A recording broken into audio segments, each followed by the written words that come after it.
Magandang umaga po sa inyong lahat. Batiin ng mga katabi niyo ng magandang umaga. Batiin niyo naman ng bongga-bongga, no? Mga kapatid, sabihin mo nga sa katabi mo, mabuhay ka. Mukha ba kayong buhay na buhay? O baka mukha kayo mga bangkay?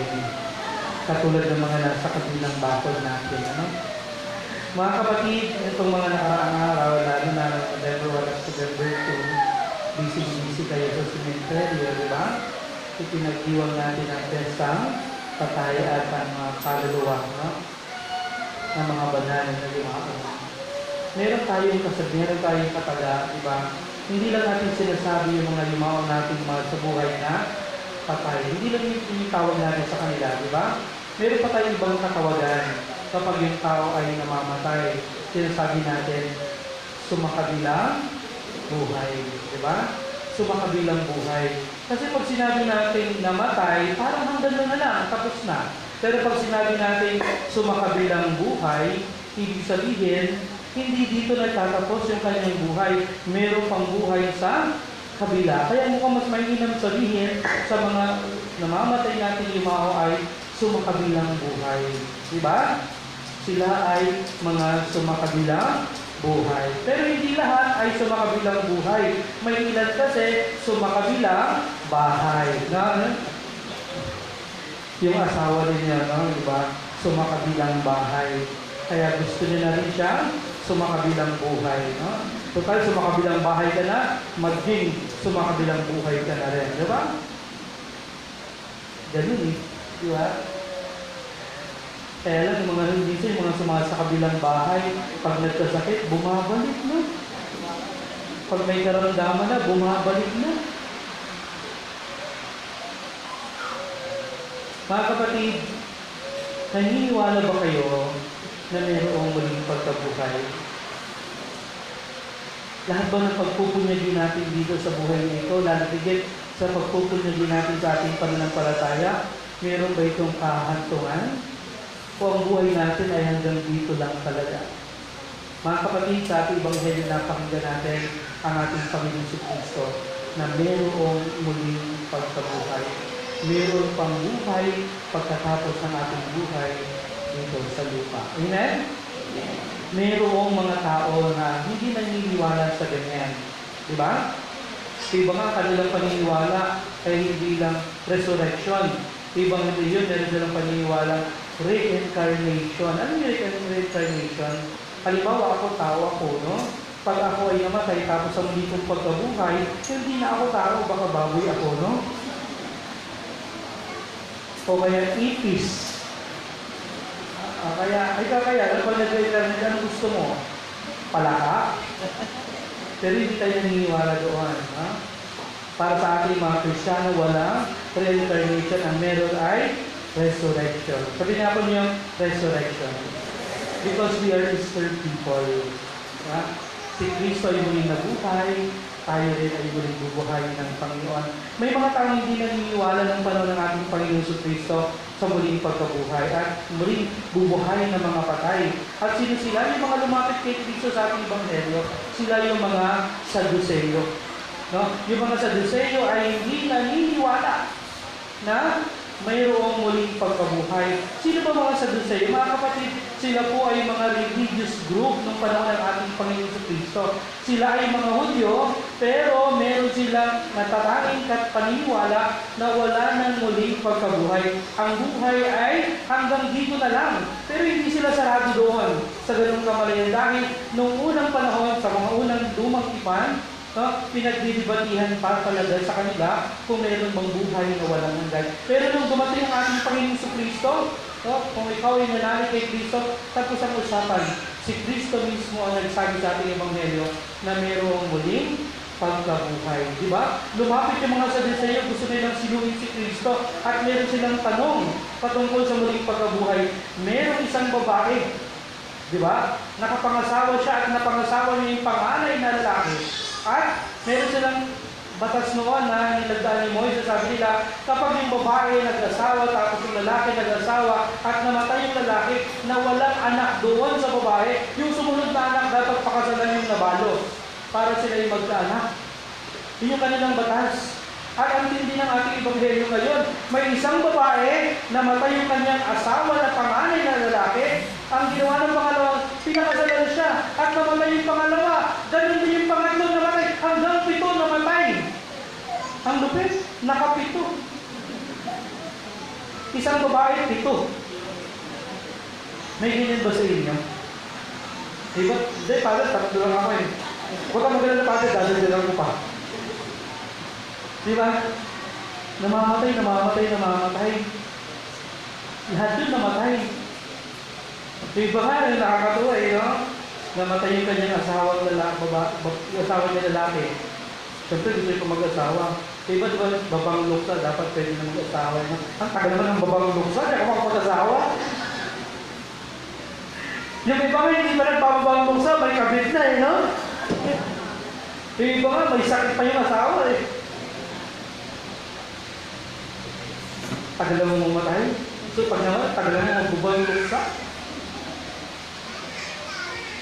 Siguro, ito yung kamalayan ng iba. Ay, napaka-biblical pala yun. Ito, lupit. At anong tanong? Sa muling pagkabuhay, sabi ng Saduseo, sa langit, namatay din yung babae, sa langit po, sinong kikilalanin niyang asawa sa 7 na yun? Ikaw kaya, pag ikaw sumagot, kung ikaw sa Kristo tinanong, sino pong kikilalanin niya doon? Siguro isasagot din niya, siguro sa yung Lunes isa, Martes isa, mula Lunes hanggang Sabado hanggang Linggo, no? Kumpleto, no? 7 yun eh. Pero nung sabi ng ating Panginoon sa Kristo, hindi ganoon. Yung pagkabuhay, yung buhay na meron tayo ngayon, ay hindi katulad ng buhay sa kabila. Ibang-iba. At napakalaki ng pagkakaiba. Una sa lahat, yung katawan na meron tayo ngayon, pag tayo muling binuhay ng Panginoon, hindi na yun yung katawan na meron tayo. Kapag ang katawan na magiging mapupunta sa atin, ay katulad ng katawan ng ating Panginoon sa Kristo, nung siya ay muling nabuhay. Diba? Nung si Kristo ay muling nabuhay, yung katawan niya hindi na katulad ng katawan ng tao, sapagkat nakikita namin tumatagos siya sa mga nakapilit na pintuan. Diba? Ang tawag sa katawan ni Kristo ay glorious body. Sabihin nga niya, glorious body. Niluwalhating katawan. At magiging ganun yung ating katawan katulad ng ating Panginoon Kristo. Walang kamatayan. Hindi rin katulad ng katawan. Kaya nga, pinahihintulutan ng simbahan yung tinatawag na cremation. Di ba sabi, tayo muling bubuhay ng Panginoon. At ang muling pagkabuhay, yung katawan na meron na ngayon, hindi na yan yun. Kahit na maging abo ka pa sa cremation, no? Kasi yung ibang yung katawan na ibibigay sa iyo ng Diyos ay katulad na ng katawan ni Kristo, maluwalhati na. Kaya pinapayagan yung cremation. Pangalawa, sabi doon sa ating ebanghelyo, ang mga babae at lalaki sa mundong ito ay nag-aasawa. Pero sa kabilang buhay, hindi na ganoon. Wala nang pag-aasawa doon sapagkat ang asawa natin sa kabilang buhay ay walang iba kundi ang Diyos mismo. Matutulad daw tayo sa mga anghel. Dito pa sa pangalawang sinabi ni Kristo, ang mga Saduseo ay hindi lang naniniwala na may muling pagkabuhay. Sila din ay hindi naniniwala na may mga anghel. Pero dito sa ating ebanghelyo, pinatunayan ni Kristo na may mga anghel. Upang ang mga Saduseo ay maniwala dahil kapag namatay daw tayo at muling binuhay ng Diyos, tayo ay magiging katulad ng mga anghel. Wow, tingnan niyo yung tura niyo, magiging anghel kayo. Ngayon pala, di ba sa inyo, anghel niyo, walang langit, no? Anghel na walang langit. Pero pag namatay tayo, anghel tayo na nasa langit. At anong gampanin natin bilang katulad ng mga anghel sa langit? Walang iba kundi magpuri sa Diyos araw at gabi. Tingnan ang kagandahan ng Diyos. Pagmasdan, silayan ang mukha ng Diyos. Ganun ang gagawin natin. Wala nang banal ng misa sa langit. Wala nang simbalon. Sapagkat ang buong buhay natin, katulad ng mga anghel, ay palagi na nagpupuri sa Diyos. hindi na natin aalisin yung ating paningin sa Diyos. Ni pagkurap, hindi natin gagawin. Sapagkat palagi na lang natin mamasdan ang kagandahan ng Diyos. Ganun kaganda ang Diyos. Higit na maganda kay Catriona Gray ng Miss Universe. Di ba kuminsan tayo, no? Kapag nakakita tayo napakagandang tao, no? Mukha na napakaganda, na-starstruck tayo sa kanila. Ayaw na natin tanggalin yung ating mga paningin sa kanila. Hindi, umurap, ayaw mo na. Hanggang sa pagtulog, nakikita mo pa siya. Di ba? Ganun ang ating karanasan sa Diyos, pero higit pa doon. Kaya nga mayroong paniniwala sa lumang tipan, yung mga tao noon, ano yung paniniwala nila? Na kapag nakita nila ng harapan ng Diyos, kapag nakita nila ang mukha ng Diyos, sila ay namamatay. Si Moises, nung siya ay nakakita ng nagliliyab na puno, hindi niya tahasang tinignan yung nagliliyab na puno sapagkat naniniwala din na kapag nakita niya ang kalwalhatian ng Diyos, nakita niya ang mukha ng Diyos, siya ay mamamatay. Bakit? Dahil ba ang Diyos ay Diyos ng mga patay? Hindi. Sabi sa ating Ebanghelyo, kahit si Moises mismo, sa kwento niya doon sa nagliliyab na punong kahoy, tinawag niya ang Diyos na Diyos ni Abraham, Diyos ni Isaac at Diyos ni Jacob. Ito mga tao ito ay patay na, pero sila ay muling binuhay ng Diyos. Kaya ang Diyos na ating sinasamba ay Diyos ng mga buhay.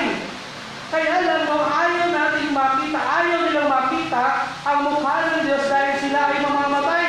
Anong dahilan ng kanilang pagkamatay? Dahil pinatay sila ng Diyos? Hindi. Dahil ang sino man makakita sa mukha ng Diyos, ayaw na nilang tumigil na makita ang mukha ng Diyos. Kaya sila ay namamatay. Dahil hindi na nila maalis ang kanilang paningin sa kagandahan ng Diyos. Ganun kaganda ang Diyos, mga kapatid. Ngayon, ang tanong, sino po sa inyo gustong makita ang mukha ng Diyos? Taas ang kamay. Ngayon, wala na. Ako na lang, no? Ayan, no? Ayan. Mamaya, gagawa natin ang paraan niya, ha? Pagdarasal natin na makita nyo na ang mukha ng Diyos, no?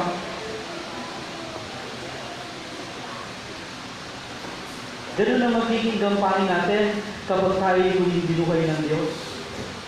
Para ng mga anghel, lagi na sumasamba sa Diyos. Mga kapatid, ito kasi ang plano ng Diyos sa atin nung likhain ang sanlibutan. Lalo pigit nung tayo likhain. Sa simula-simula pa ang plano ng Diyos sa mga tao ay maging katulad ng anghel. Sa paanong paraan? Na hindi na muli mamamatay. Wala sa isip ng Diyos ang kamatayan. Pero bakit nagkaroon ng kamatayan nung pumasok ang kasalanan? Nagkaroon ng kamatayan ng tao. Pero hindi inisip ng Diyos kasi ang nais niya, ang tao ay hindi kanya katulad ng mga anghel. Pero nawala yun nang namatay, no? Nang pumasok ang kasalanan. Pero ang ginawa ng Diyos, gumawa siya ng magandang paraan para mapanauli yung kanyang magandang plano sa pamagitan ng ating Panginoon Kristo.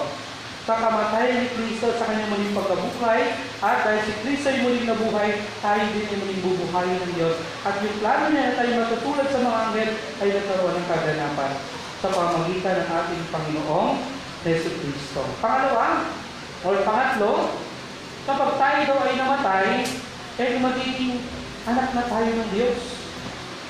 Hindi lang basta anak, kundi tunay na anak ng Diyos. Dito sa lupa nung tayo po ay bininyagan, tayo ay naging mga adopted sons and daughters of God. Adopted. No? Hindi appointed, ha? Pag appointed, stop! Yun, no? Yung adopted, tayo yun. Nung tayo ay bininyagan, sa pamagitan ni Kristo na tunay na anak ng Diyos, naging adopted sons and daughters tayo ng Diyos. Pero kapag tayo ay muling binuhay ng Diyos, nawawala yung pagiging adopted natin, kundi tayo yung mga nagiging tunay na anak ng Diyos. Diba? At sana mga kapatid, kapanabigan natin, no? Kapanabigan natin ang muling pagkabuhay, katulad ng isang anak na nagnanais na makita, masilayan ang kanyang ama sa unang pagkakataon. Di ba napakasarap na makasama mo ang tunay mong ama sa kalwalhatian? Naranasan ko po yan. sa loob ng 28 years.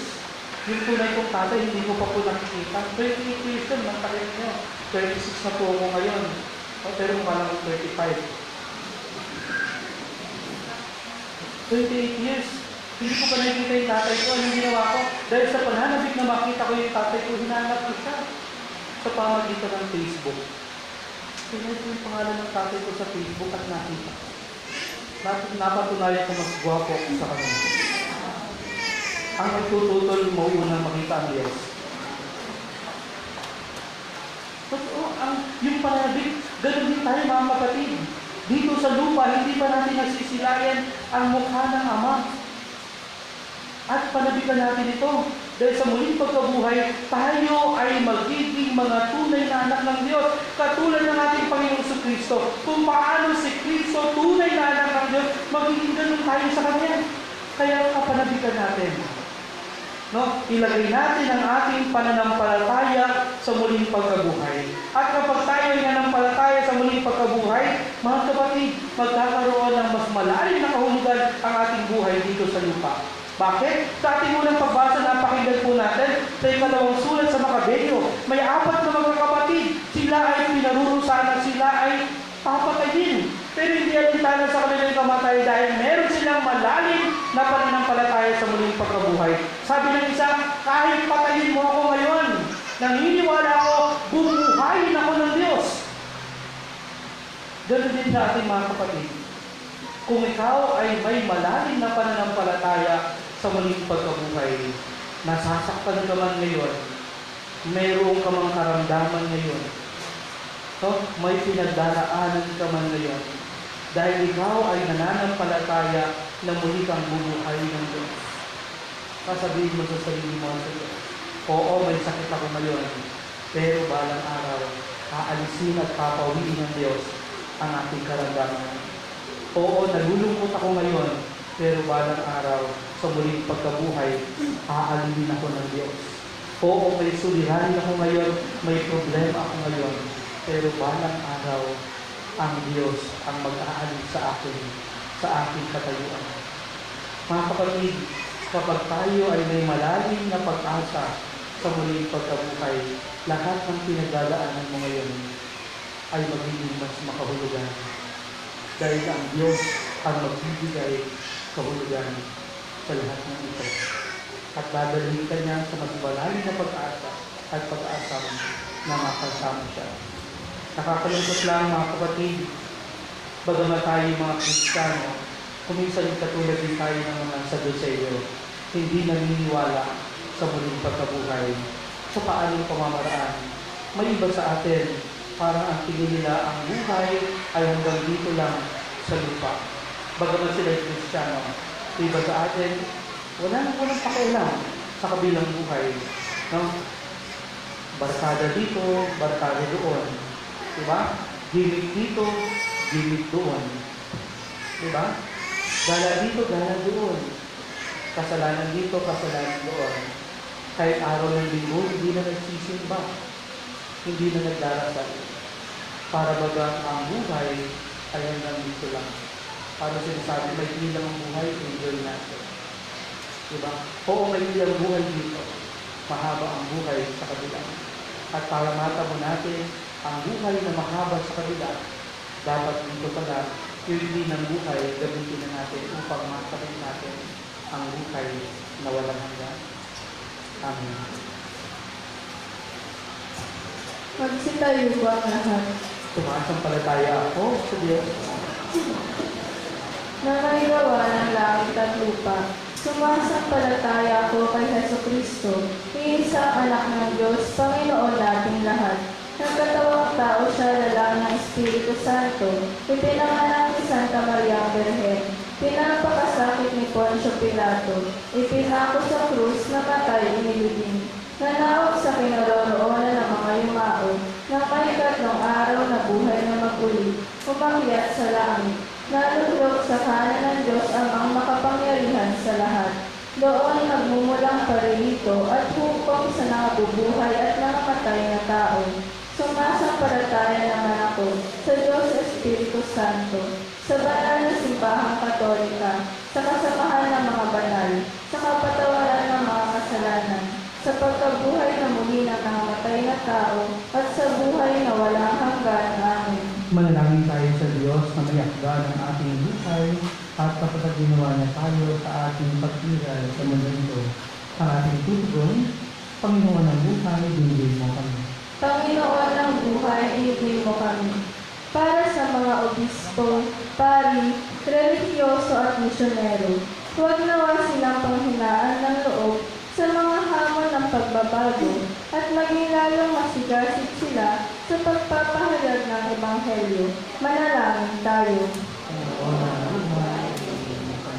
Para sa mga pinuno ng ating pamayanan, maging tapat nawa sila sa kanilang hangarin na maisulong ang katarungan at kapayapaan. Manalangin tayo.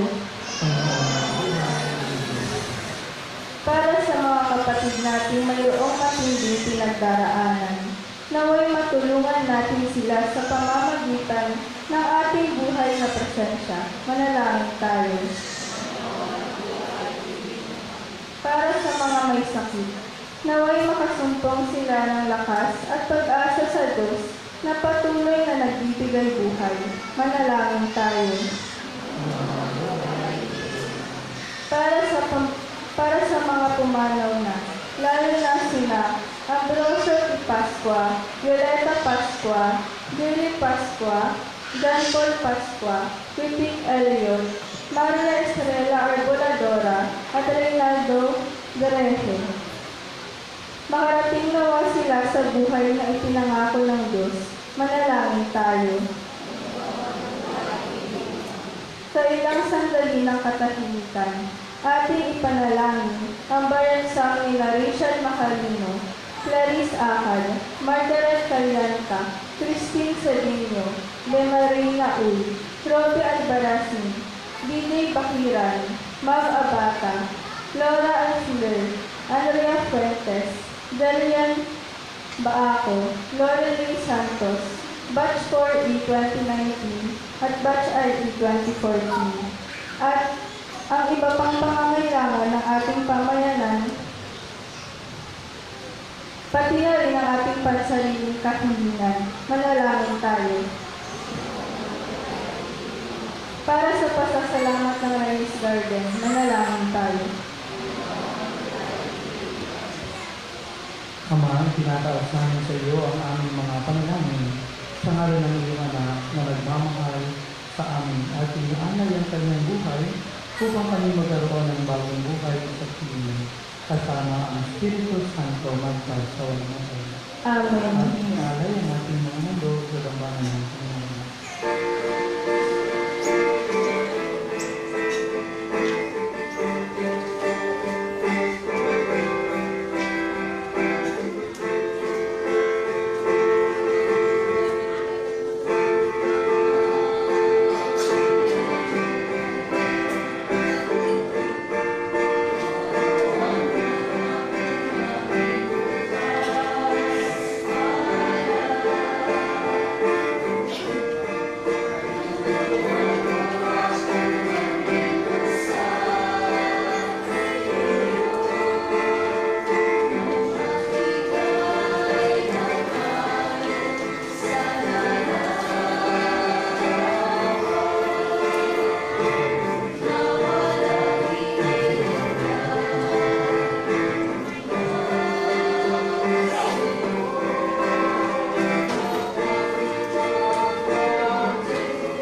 Manalangin kayo mga kapatid upang ang paghahain natin ay kalugan ng Diyos sa mga makapangyarihan.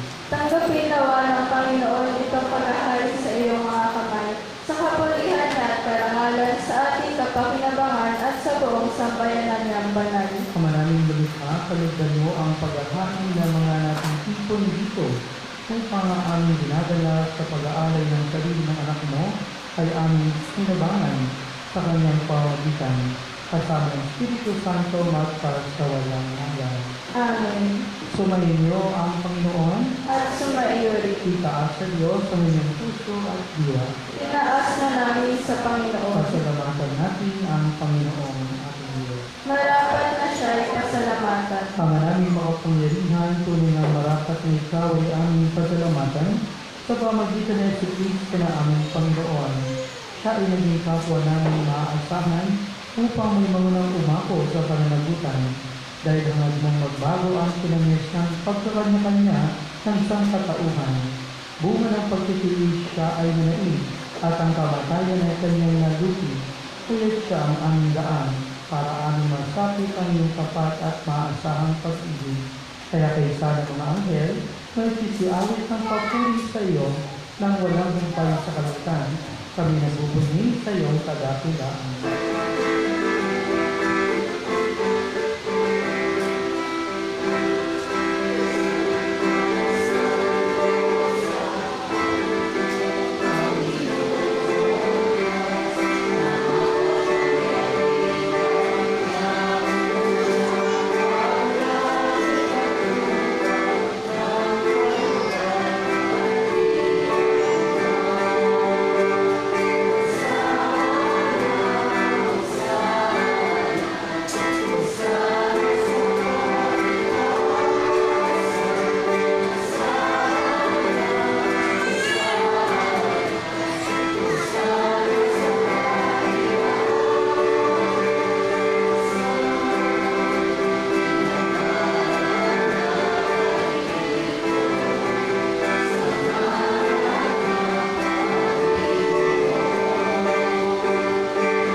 Ang naming banal o kanyang panangkabanalan. Kaya sa pamagitan ng iyong Espiritu, gawin mong banal ang mga kaloob nito upang para sa amin maging katawan at dugo ng aming Panginoong Yesu Cristo. Bago niya pinagtiisang pusang loob na maging handog, pinamatan niya ang tinapay. Pinagsalamatan ka niya. Pinagatihan niya iyon, piniabot sa kanyang mga alagad at sinabi, tanggapin niyo lahat ito at kanin. Ito ang aking katawan. Ngayong handog para sa inyo.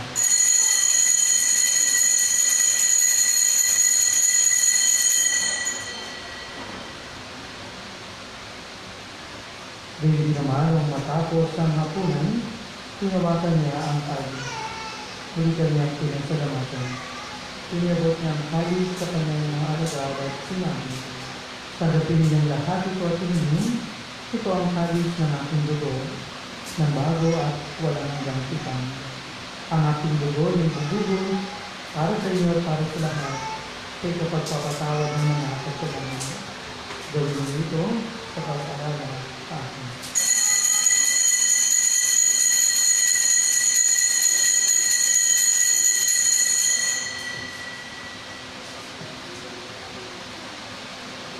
Ipagbunyi natin ang misteryo ng pananampalataya.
amin namin sa iyo, ang tinapay na nagbibigay buhay at ang alis na nagkakaloob ng kaligtasan.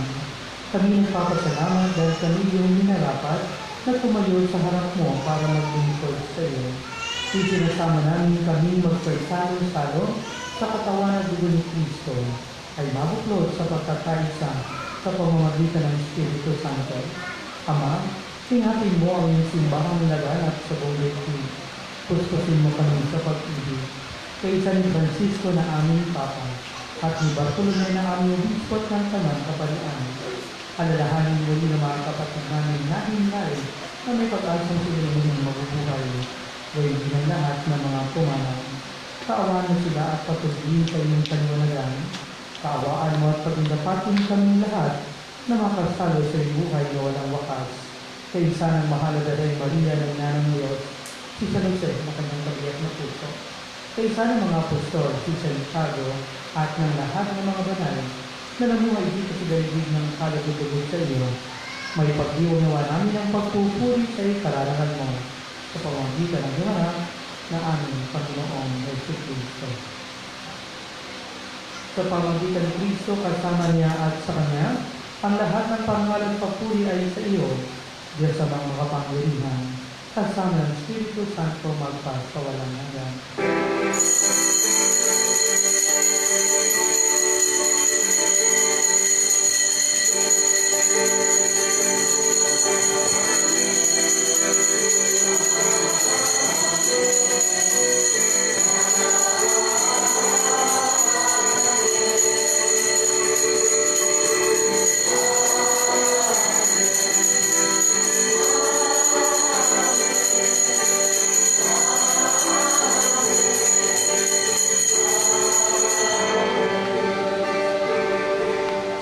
Sa pagbibihin ng mga nakagagaling na utos sa tuloy ng Jesus na Panginoon natin na Diyos. Ipahayin natin ang lakas doon.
Hiniling namin kabiyaya sa lahat ng masama, pagkalooban ng kapayapaan araw-araw, iligtas sa kasalanan at ilayo sa lahat ng kapahamakan.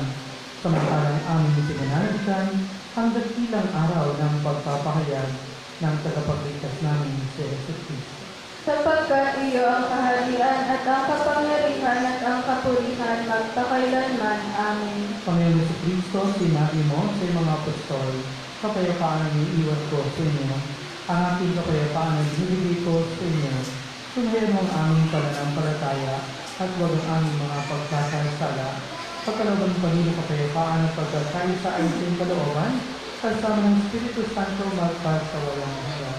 Amen. Ang kapayapaan ng Panginoon ay laging sumayin. At sumaiyo rin. Magbigay tayo ng kapayapaan sa isa't isa. Hi.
Ikaw po, Dero ng Diyos.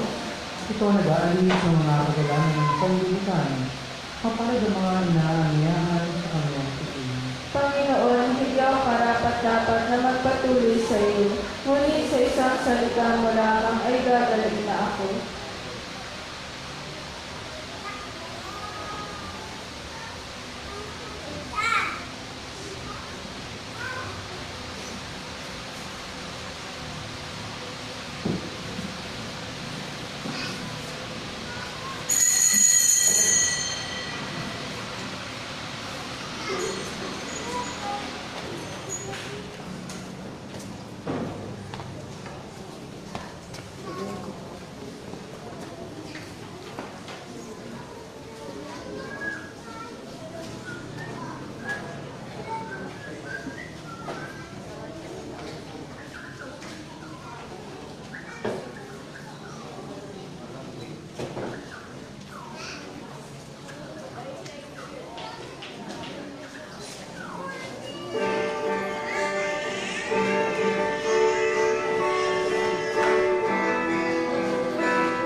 Manalangin tayo.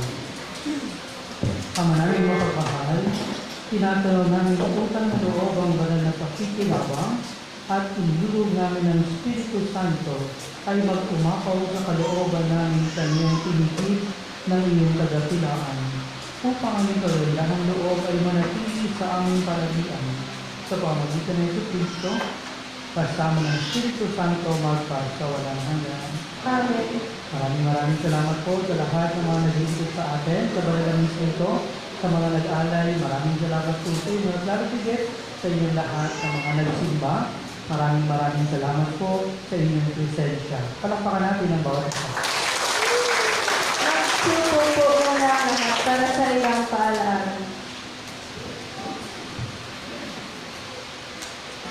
Mapagpalang umaga po sa ating lahat. Bilang pakikiisa po natin sa darating na November 27 taong kasalukuyan sa kapistahan ng Birhen Maria Milagrosa, kayo po ay malugod namin inaanyayahan sa gaganaping pagnovena mula ika-18 ng Nobyembre hanggang ika-26 ng Nobyembre. At sa darating na ika-27 ng Nobyembre, ang banal na misa ay sa ganap na ika-8 ng umaga. Ang kapistahan po natin ay may temang Maria, Huwara ng Kabataan sa pagtugon ng pananampalataya sa Diyos. #Yes of Mary. Patuloy po tayong makiisa at sumuporta sa gawain ng Garden of Prayer. Maraming salamat po. Magsitayo na po ang lahat. Sumayin niyo ang Panginoon. At sumayoy. Magsiyo po kayo habang ginagawad ang pagbabasbas. Ang naming mapagpala ang mga nakikiusap na makapamalaging tapat sa iyo ay manatili nawang nananalig sa iyong pag-ibig at nagpapalaganap ito sa kapwa-tao sa daigdig. Sa pamagitan niya si Kristo ng aming Panginoon. Amen. At pagpalain po kayo lahat ng makapangyarihang Diyos ang Ama at ang Anak at ang Espiritu Santo. Amen. Tapos ang ating banal na misa, humay kayo taglay ang pag-ibig at sa kayo ng aming Kristo. Salamat sa Diyos.